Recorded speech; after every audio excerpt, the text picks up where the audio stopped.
on Auschwitz.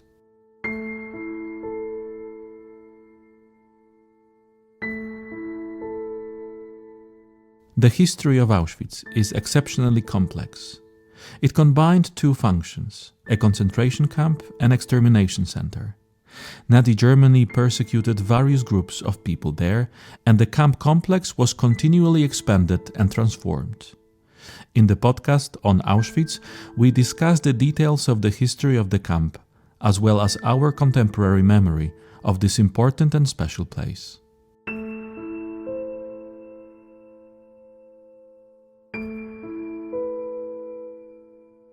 After the liberation of Auschwitz, its two main parts, the former main camp, Auschwitz I and Auschwitz II-Birkenau, were first placed under the control of the Soviet military authorities. In Auschwitz I, from February to September 1945, Soviet field hospitals and the Polish Red Cross Hospital operated, where most of the surviving prisoners were treated. A transit camp for German prisoners of war also operated there from spring to autumn of that year. A similar camp existed at the former Birkenau camp until early 1946. Commissions investigating the crimes committed by Nazi Germany at Auschwitz also began to work at the site of the former camp. At the same time, survivors began to make efforts to establish an institution that would commemorate the victims. Dr. Jacek Lachendro from the Museum Research Center talks about the process that led to the creation of the Auschwitz Memorial in 1947. The Auschwitz camp was liberated on 27th of January 1945. However, the museum was founded on these premises 2.5 years later. What happened at the Auschwitz and Birkenau sites during this period? Tereny byłego obozu Auschwitz zostały przejęte przez Armię Czerwoną i znajdowały się te tereny szczególnie dawno. The Red Army seized the former Auschwitz camp premises, and the Soviet military authorities assumed control and management of these areas, especially the former main camp and Birkenau, most of it. In the first few weeks and months, the Red Army and Soviet authorities organized medical aid for the rescued prisoners. A considerable number of prisoners, some 4.8 thousand, were too ill and exhausted to leave the former campsite. Accordingly, field hospitals were organized for them, and these survivors were treated at the camp. A hospital was also set up by Polish Red Cross volunteers from Krakow. They were doctors and nurses assisted by volunteer paramedics from Oświęcim and the surrounding towns. The first immediate task was to help the survivors. After treatment, those who had recovered left the site of the former camp. Survivors who were Polish, Polish Jews, Slovakian Jews, or even Hungarian Jews were allowed to return to their homes, provided they still existed. On leaving the camp, they were given a certificate confirming their status as Auschwitz prisoners, their subsequent hospitalization, and the exact date they exited the former camp. Such a certificate served as an identification document and travel authorization for them during the early days, facilitating train trips to their preferred destinations. Survivors, especially Jews from Western or Southern Europe, faced a predicament during the spring of 1945. Military action in Austria, the Czech Republic, and Germany restricted their freedom of movement. As a temporary solution, the Soviet authorities established camps, particularly in Katowice-Bogucice, where they awaited to the end of fighting and the opportunity to return to their homes. Meanwhile, these hospitals functioned within the main camp. Both survivors of Birkenau and Monowitz and those who had been liberated were transported to these hospitals. The Soviet military hospitals operated until the summer of 1945, while the Polish Red Cross Hospital functioned until the end of September. It's important to note that the number of patients decreased as more people recovered and left the area. Similarly, as time passed, the hospital comprised fewer and fewer blocks. While these hospitals were operating here, the Soviet military authorities set up transit camps for German prisoners of war on the sites of the main camp, the former main camp and the former Birkenau camp. These camps functioned since March 1945. With regard to the main camp, the prisoners of war were initially accommodated in blocks roughly to the southwest and south of the camp. Starting from 1st of June 1945, the main camp, which was initially separated by barbed wire from the hospital's area, became a camp for German prisoners of war. As a result, the patients were relocated to various blocks outside the fence of the original concentration camp. However, at Birkenau, the German prisoners of war camp was situated in the B1 sector and at some point in section B2A. While the former main camp only housed German soldiers taken prisoners, the Birkenau camp housed soldiers and civilians arrested by the Soviet soldiers in Upper and Opole Silesia. Often these were people summoned by the Soviet authorities to perform cleaning tasks or construct fortifications. However, once these assignments were finished, they were not permitted to return home but were directed here, to Birkenau. They were detained at this location and periodically underwent evaluations, presumably to assess their capacity for labor. At intervals, these soldiers and civilians were deported to labor camps in the Soviet Union. Civilians affected by these actions were primarily residents of Silesia, including Germans, Silesians, and Poles. While the available data is not comprehensive and covers only a portion of the camp's operation, it suggests that over 22,000 people were deported to the Soviet Union. The majority were former German soldiers. In the summer of 1945, the Soviet authorities released some prisoners, including former German soldiers and civilians. The camps were in operation at the main camp until around October 1945 and at Birkenau until February 1946. It should be noted that when these areas were under Soviet control, mainly when the prisoners of war camps were in operation, strict security measures were implemented. Therefore, in principle, the former main camp or this section of the B1 at Birkenau couldn't be accessed by outsiders. While the prisoners of war camps were in operation, the Soviet authorities dismantled equipment, installations, and furnishings from multiple facilities in the main camp or surrounding areas. The Union Fuse Factory, the former SS Kitchen, and the former camp slaughterhouse are examples of facilities that had all their equipment removed. All equipment and installations on site were dismantled and subsequently exported to the Soviet Union, as expected. Some belongings looted from the Jews by the Germans but not transported in time were also taken away. The Germans could not transport these items, hence they were kept in storage. As a result, some of these items were also transported to the Soviet Union. They also took away all sorts of iron components that had been stored on the premises of the so-called Bauhof, the camp's building materials store, and attempts were made to remove the Arbeit macht frei inscription on the camp's entrance gate. The inscription was disassembled, made ready for removal, and subsequently placed onto a wagon. Fortunately, Eugeniusz Nosal, a survivor and then employee of the mayor office in Oświęcim, had access to the former site of the main camp due to his earlier membership and involvement with the Soviet Commission investigating crimes committed here by the Germans. Regardless, he possessed a permit to enter the camp, and on one occasion, when he arrived to procure construction materials, he discovered the site being prepared for transportation. He then bribed the Soviet soldier guarding the wagons, took the inscription, hid it, and drove it out of the camp area. And when the museum was created, the inscription was returned to its original place. The exact scale of various equipment and materials taken from the former campsite is yet to be determined.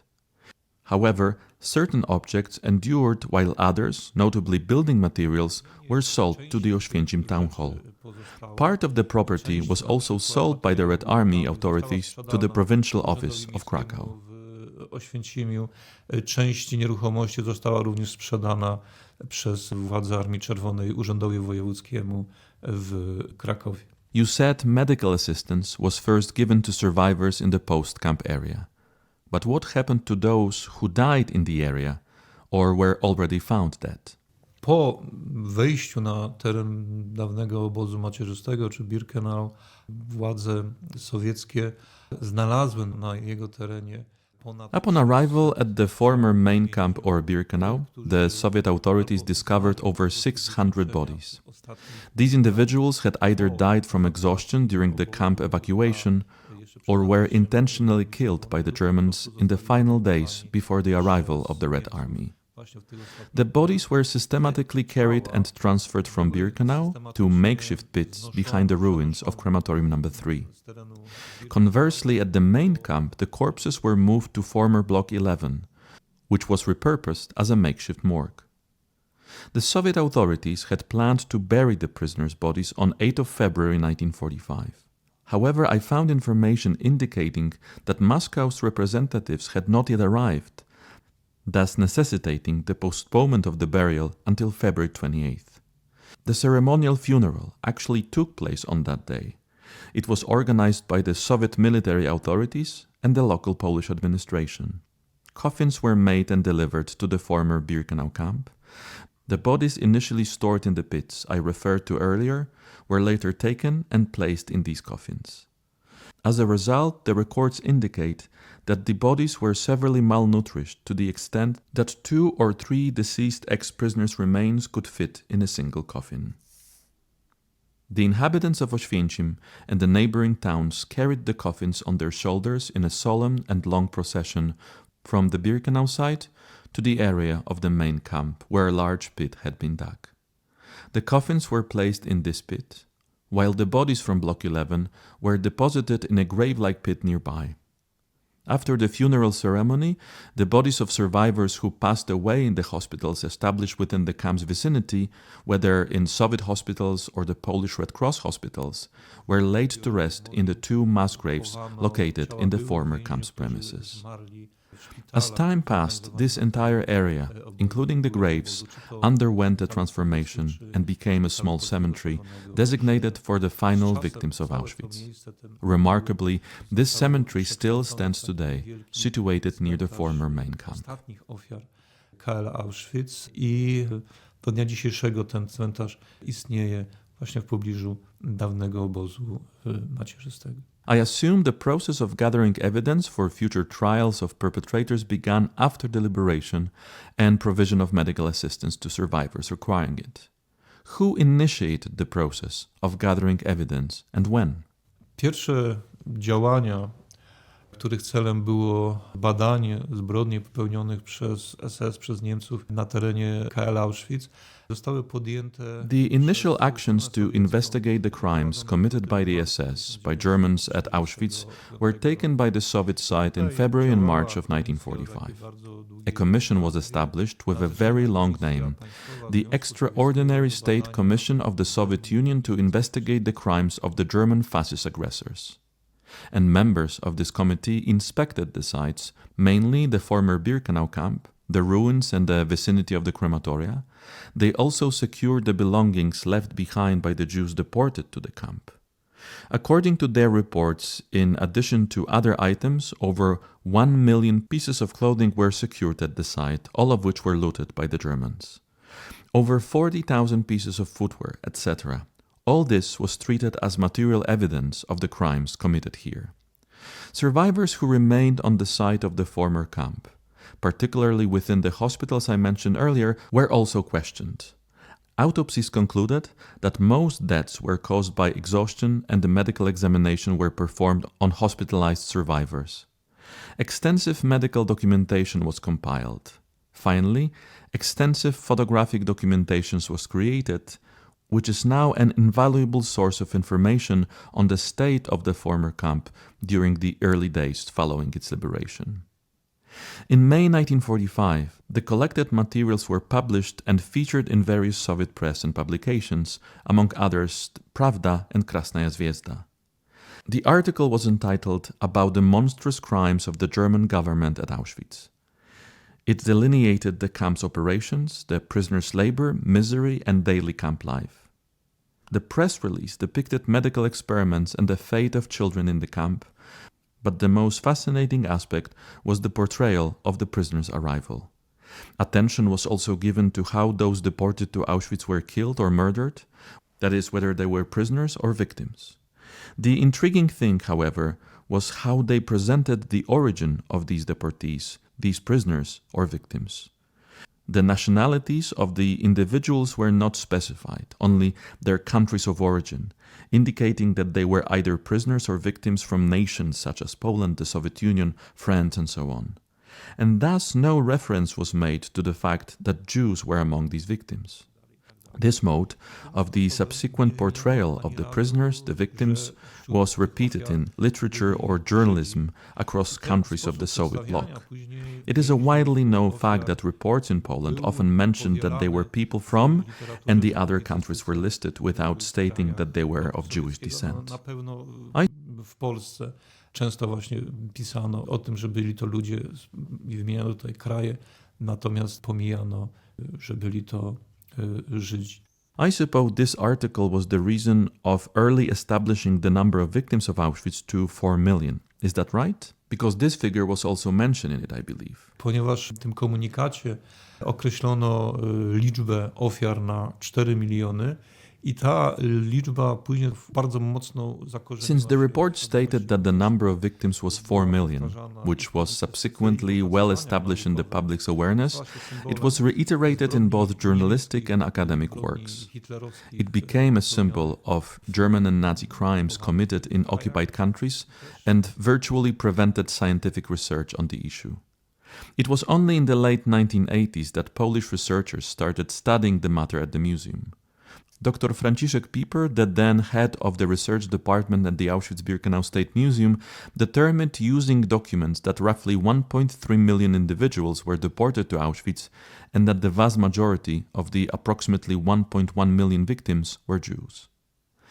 The material gathered by the Soviet Commission was utilized in subsequent trials held in Poland, where evidence was presented against former commandant of Auschwitz, Rudolf Höss, and 40 members of his staff.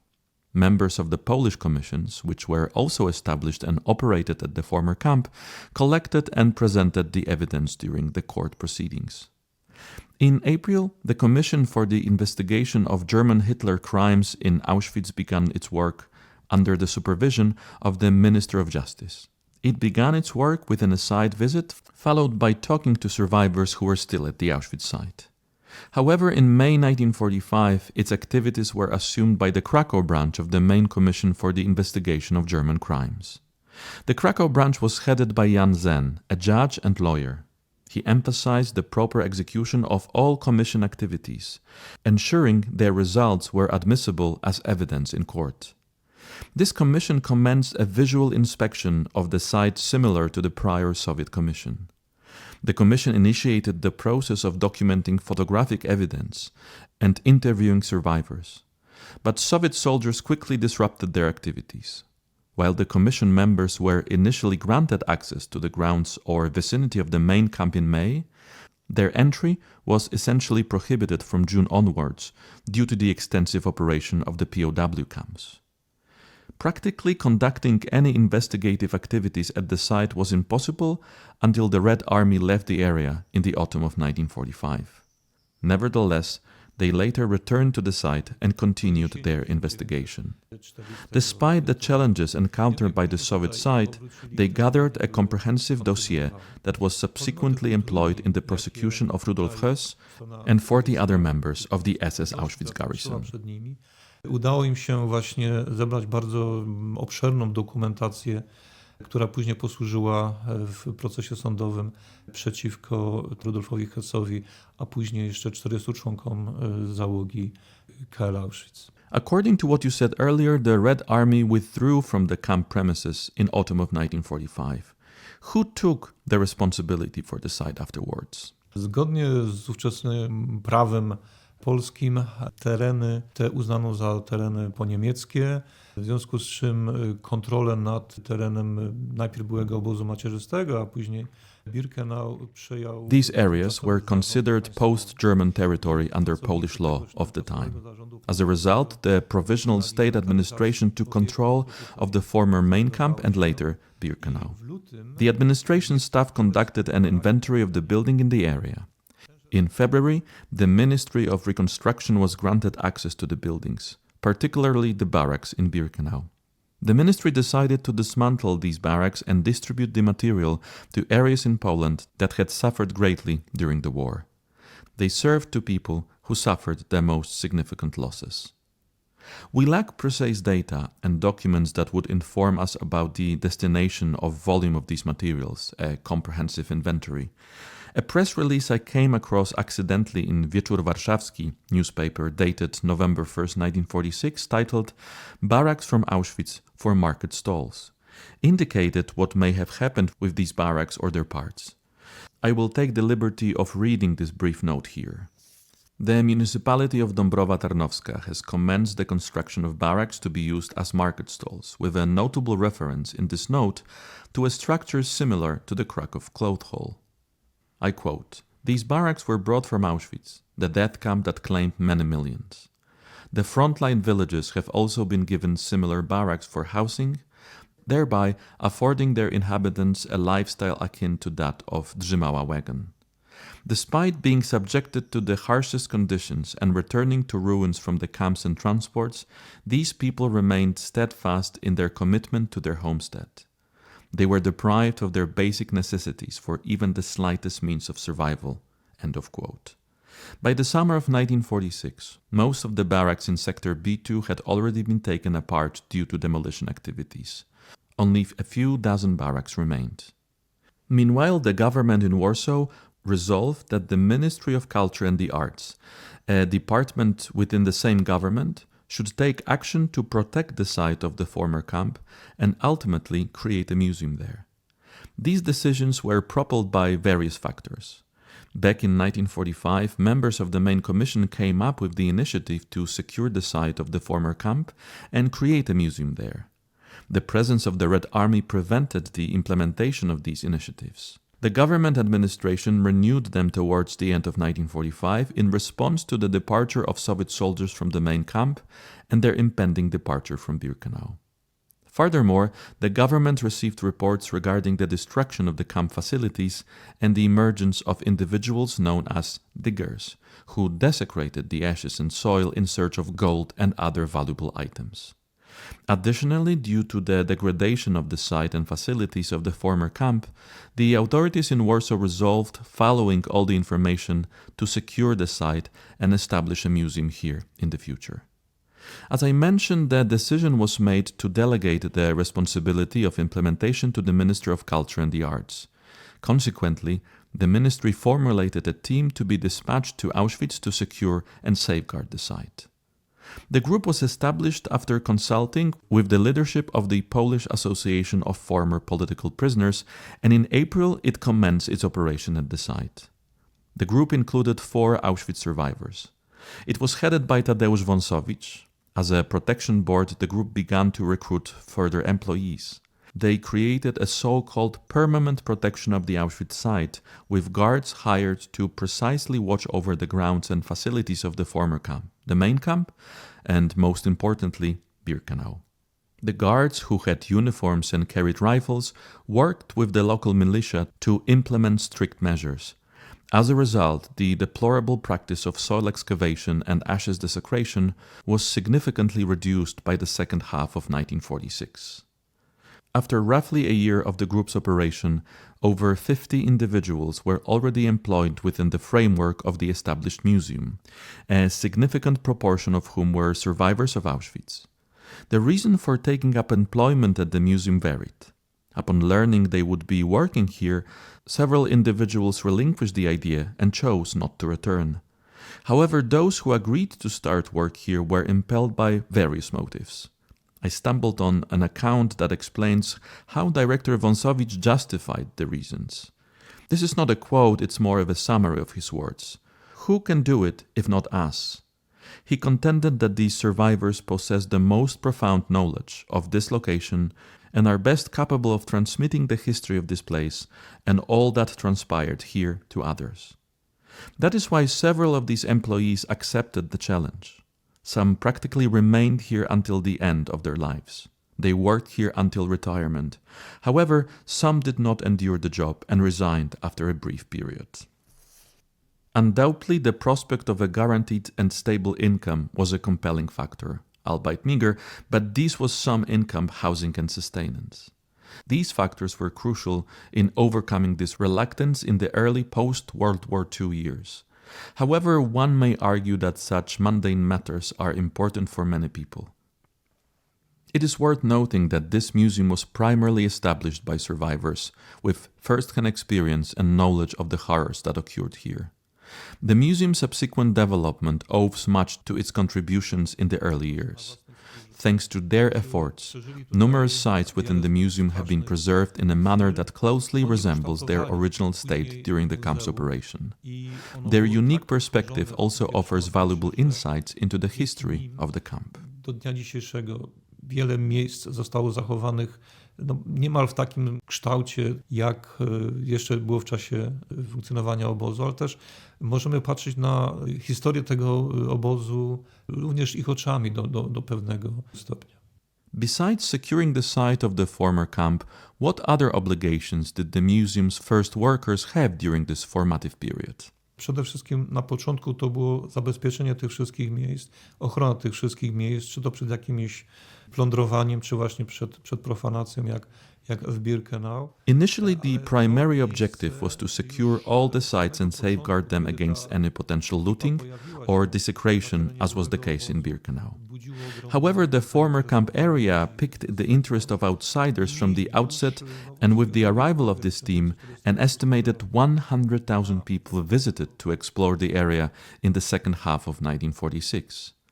Many came here to see the site associated with the suffering and death of their relatives. For them, the act of coming here represented a form of pilgrimage. Also, they were enthusiastic about obtaining news about their loved ones whom they had lost contact with during the war. Some came here out of curiosity to see a place shrouded in such notoriety. Regardless, people started showing up at the site. Determining the precise months is difficult, but it's plausible that the visitors were granted entry to the former camp from June 1946 onwards. In any case, this was when the first press notes from a tour of the area appeared. The initial period was challenging for those employed at the museum. On the one hand, it was imperative to guarantee the site's safety. On the other hand, the growing interest necessitated the site's accessibility to visitors. Therefore, the guards acted as guides during their off-duty hours. Though the former camp premises was open to visitors, they had to be accompanied by a staff member or a guide. In principle, during the museum's early years, all the blocks within the main camp could be seen from the outside, except for Block 11 and its courtyard. However, these areas were immediately designated as a shrine or mausoleum because of this immense suffering and death that occurred there. The staff was tasked with safeguarding the site of the former camp, making it accessible to visitors, and organizing the future museum. The museum had initially planned exhibition, but the extensive damage to Moe's block necessitated a lengthy and slow renovation due to insufficient funding. During this time, resolutions were also taken to reconstruct some of the objects the Germans had dismantled or destroyed during the camp's operation. The Wall of Death, dismantled in February 1944, was one of the first structures to be reconstructed. It was located in the courtyard of Block 11, where executions were carried out by shooting. The Wall of Death was reconstructed at the end of 1946. The standing cells, located in the basement of Block 11, were partially rebuilt, and the former Crematorium 1, repurposed as an air raid shelter, was also reconstructed and made available to the public in early 1947. Additionally, 2 ovens of the crematorium were reconstructed. The reconstruction was executed using the original elements preserved in one of the Bauhof barracks, which was a building material storage. Furthermore, the trolleys used to transport corpses to the ovens were found and relocated to the former crematorium building. The crematorium chimney was reconstructed somewhat later. The mass gallows, on which 12 Polish prisoners were hanged in July 1943, also underwent reconstruction. The number of reconstructions at the former campsite was low because Tadeusz Wąsowicz prioritized the preservation of objects and places on the site, ensuring that their condition closely resembled that of the final weeks and months of the camp's operation. Thus, as I previously mentioned, certain places and objects within the site managed to preserve their authenticity to a considerable extent. At the same time, plans were formulated and subsequently implemented for exhibitions, which were ultimately located on the site of the former main camp. The original plan was to have exhibition in 12 blocks, but due to limitations, only 6 blocks were prepared and opened during the museum official launch. Dawnego obozu macierzystego. Początkowo planowano wystawy w 12 blokach. Ostatecznie w momencie oficjalnego otwarcia muzeum udało się przygotować i otworzyć tylko w 6 blokach. The museum was officially opened on the anniversary of the arrival of the first transport of Polish prisoners, that is 14 June 1947. What did the museum look like at the time? 14 czerwca 1947 roku na teren byłego obozu przybyło kilkadziesiąt tysięcy osób, spośród których wielu to byli... On 14 of June 1947, tens of thousands of people arrived at the site of the former camp, many of whom were Auschwitz survivors or relatives of those who had died in the camp. Several veteran organizations comprising survivors attended the event. Delegations of several heads of state, representatives of government authorities or the Polish parliament of the time, and Jewish organizations participated in the event. After religious services of various religious denominations and speeches by delegates and representatives of the authorities, the then Prime Minister and survivor of the camp, Józef Cyrankiewicz, declared the museum open. Indeed, the ceremony was organized on the 7th anniversary of the arrival of the first transport of Poles at Auschwitz. The official opening was followed by a ceremonial procession to Birkenau, where visitors paid their respects to the victims, after which they could visit the museum. The museum consisted of 2 parts, the one in the main camp and the one in Birkenau. During the ceremony, exhibitions were opened in the main camp and available for viewing by attendees. 6 of the 12 planned exhibitions were opened. In Block 4, titled The Extermination of the Millions, one could visit a room prepared by historians and Jewish artists. It was dedicated to the extermination of the Jews. This exhibition, which took place in this hall, was the only one of its kind at the time and would today be considered a national exhibition. A sarcophagus with a candlestick was placed in the center of the room. Above it hovered a white dove symbolizing the souls of the murdered. An inscription in Hebrew sits above the entire composition that reads Iskor, meaning remember. This section of the exhibition and composition was designed to serve as a site for various ceremonies commemorating Jewish victims. Furthermore, the room contained multiple documents provided by Jewish historians. These include an artwork from Ella Zilberman, a survivor, and Zinovy Tolkachev, a Soviet soldier who came to the former camp a few days after the liberation. Additionally, the Jewish site provided various other miscellaneous exhibits. Also exhibited in this block were containers of Zyklon B and a large display case containing 2 tons of hair from the victims, primarily women. The subsequent blocks, Block 5 and Block 6, featured exhibition titled Canada, which showcased the belongings of the Jews deported and murdered here in the gas chambers, located on the site of the former main camp in the so-called Erweiterung blocks, an extension of the camp. Clearly, they had not been taken by either the Red Army or the Germans. They were moved to the main camp blocks in the second half of 1946. This location served as a storage site for footwear, among other things. An entire room was filled with the clothes of murdered Jews. The rooms featured display cabinets with various items, including suitcases, basket, cutlery, cream boxes, shoe polish, and several other articles. The extensive exhibits displayed in the respective rooms profoundly impacted the visitors. This is the conclusion drawn from press reports. According to the plans, Block 7 was intended to showcase the history of the resistant movement within the camp. Due to the delay in preparation, the exhibition featured artworks made by survivors. Blocks 8 and 9 depict the state of the blocks during their existence in the camp in 1940, that is, during the initial period of operation. It also shows the slight improvement in the prisoners' living conditions in 1944. Block 9 showcased the conditions as existed in 1944. Block 11, which didn't host any exhibition, was used as a place commemorating the martyrdom of the prisoners. No exhibitions were organized at Birkenau. It was meant to serve as a memorial commemorating those murdered. There one could see the barracks of the former women's camp, particularly the brick barracks. The tour then led to the ruins of the crematoria and ended in the incineration pits. Judging from the initial press reports in the days and weeks following the opening of the museum, its method of organization and the exhibition garnered positive reviews from the Polish and Jewish press that were still operating and publishing at the time. The museum was officially opened on June 14, 1947. However, the legal act that established and regulated the institution was issued less than 3 weeks later, on 2nd of July of the same year. As one might have guessed, 2 reasons accounted for this decision. Firstly, the museum was scheduled to be inaugurated on 14 June to coincide with the arrival of the first transport anniversary.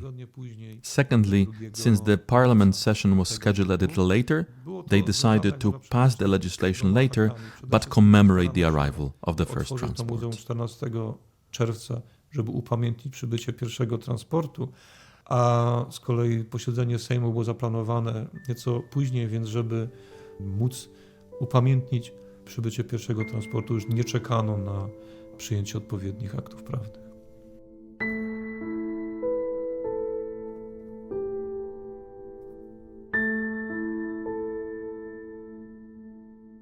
All episodes of the On Auschwitz podcast are available at auschwitz.org/podcasts. We kindly ask you to support our mission and share our podcast in social media.